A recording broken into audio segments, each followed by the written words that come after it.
Hi guys, welcome back. This is episode 2 of my journey to college. Today we're going to be talking about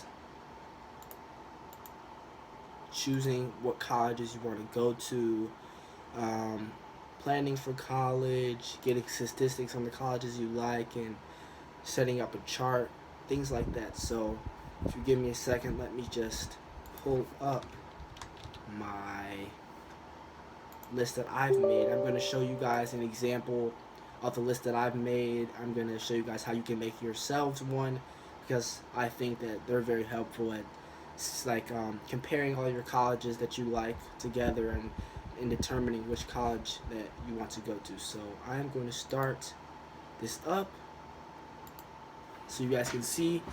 Here you go. As you guys can see, this is my list. I have more schools than this, but this is my top 13. I have different sections up here at the top. I have the college, I have the acceptance rate, I have the size of the school, whether it's public or private, whether it like the percentage, like the diversity percentage basically, the tuition, the SAT and the ACT required to get into the school, or like one that it's good to have that ACT if you want to be competitive to get into that school, and the endowment. Now I just started this recently. I haven't finished this. Endowment is basically how much money that is donated to that school. That is how much money that school has that is available to give to students for scholarships basically.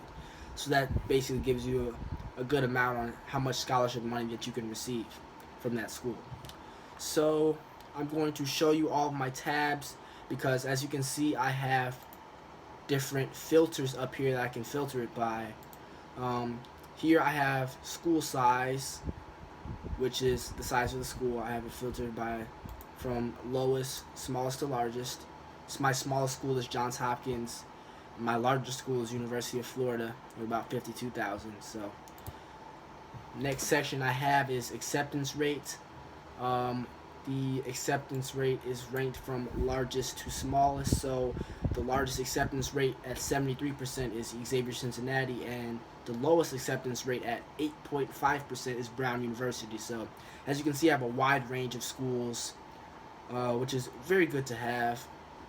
Another thing I want to tell you guys about is Reach. As you can see right here, my RMS schools tab. Reach, meet, and safe schools. Another thing I have is right here. This is a better representation of what I'm talking about.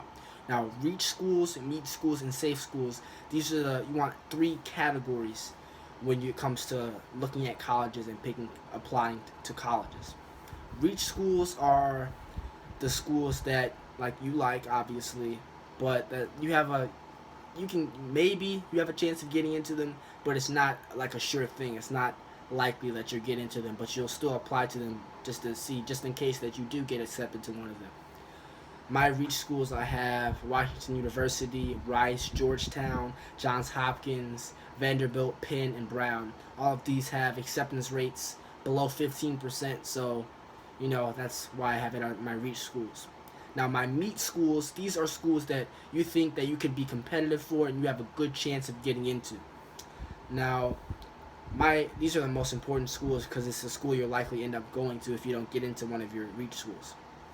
My meet schools are Emory University, University of Miami, UNC Chapel Hill, Baylor, Wake Forest University, which I really like by the way, Michigan, Washington University, and Xavier Cincinnati.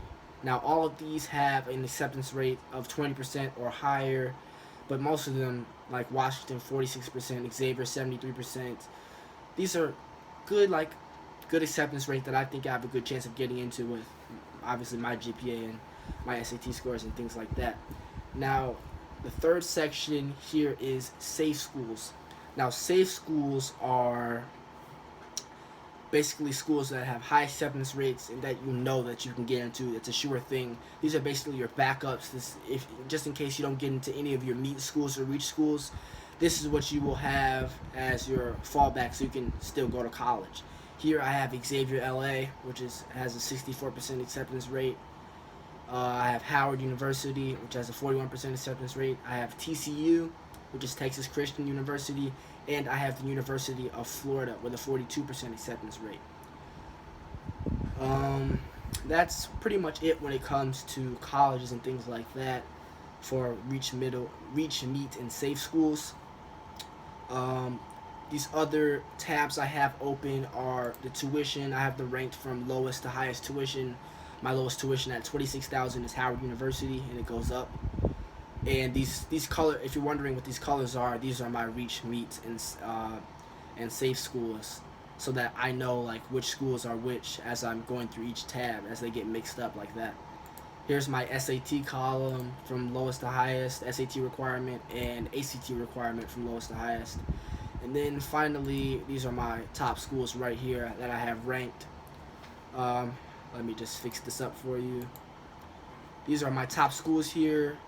Number 1 is Penn, number 2 is Georgetown, and number 3 is Wake Forest. I recently moved up. As I said, I've been going through this Wake Forest summer immersion course, and I've really started to like the school Wake Forest, and I'm really excited about applying there. So that's pretty much it when it comes to my chart. Now, what I would suggest is that you all make your own chart. This is in Microsoft Excel, by the way. You all make your own chart. All you have to do is copy my format. It's pretty easy to do, and what I think this allows you to do pretty easily is to compare schools, look at statistics of your different schools, and obviously this, like, you're gonna have to visit the schools you like to get a better feel for it. Like Wake Forest was lower on my list until like I went through this program and I really started to get the atmosphere and a feel for the school. But this is just the general outline of the schools, and it's really helpful when determining what schools you like, which ones you don't like, and you could see, like, say there's a school that you thought you liked, you put it on here, you see your statistics and things like that, you can rule it out. So that's basically the whole point of this. That is going to be pretty much it for this video. I hope you guys enjoyed, and I hope this is helpful to you all. Like I said again, I would encourage you to make one of these for yourselves. As I said, it's very helpful. And that's going to be it. See ya.